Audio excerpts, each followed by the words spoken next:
اعوذ باللہ من الشیطان الرجیم بسم اللہ الرحمن الرحیم نحمده ونصلی علی رسول الکریم وعلی آل الطیبین الطاہرین واللعنة علی اعدائهم من اول دهر الى ابد الآبدین اما بعد فبسم اللہ الرحمن الرحیم والذی بعث فی الأمیین رسولا منهم یتلو علیہم آیاته ویزکیہم وَيُعَلِّمُهُمُ الْكِتَابَ وَالْحِكْمَةَ وَإِنْ كَانُوا مِنْ قَبْلُ لَفِي ضَلَالٍ مُبِينٍ۔ بہت ہی مبارک دن ہے 17 ربیع الاول، جس دن خالق کائنات نے اس مقدس ہستی کو اس دنیا میں بھیجا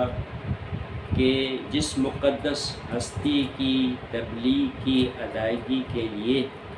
اس سے پہلے 1,23,999 انبیاء بھیجے،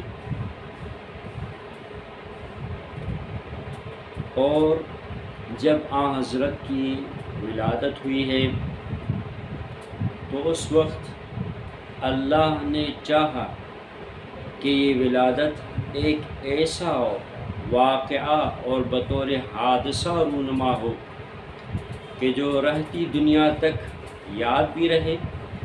اور پوری دنیا کو علم ہو جائے کہ کون سی ہستی اس دنیا میں آ گئی ہے۔ کہ جب حضرت کی ولادت ہوتی ہے تو شیاطین کے لیے آسمان میں آنے جانے کے جو راستے تھے وہ راستے بند ہو گئے، اور نور سا چمکا جو دنیا میں پھیل گیا۔ اب شیاطین جمع ہو گئے اور ایک دوسرے سے پوچھنے لگے کہ آج رات کون سا ایسا واقعہ رونما ہوا ہے، کون سا ایسا حادثہ واقع ہوا ہے کہ جس کی وجہ سے آسمان کے راستے ہمارے لیے بند کیے گئے ہیں، آسمانوں میں جو باتیں ہوتی تھیں ان کی جاسوسی ہمارے لیے بند ہو گئی ہے۔ شیطان اور اس کے چیلے جمع ہو گئے اور مکہ میں پوچھ گاچھ کرنے لگے۔ خلاصہ کلام اس روایت کا جو خلاصہ یہ ہے کہ جب ان کو معلوم ہوا ہے کہ عبداللہ کے گھر میں اور آمنہ کے گھر میں آمنہ کے لال کے نور کا ظہور واقع ہوا ہے، تو اب شیطان نے چیخ ماری اور کہا کہ قیامت تک، اور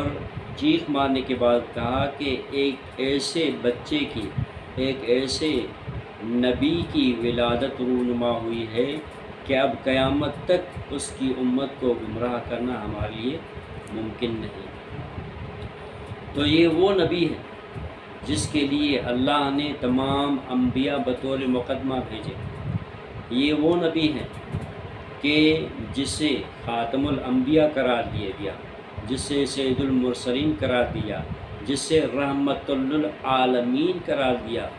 اور پوری بشریت کے لیے ہدایت قرار دیا، اور اس کے دین کو ایسا دین قرار دے دیا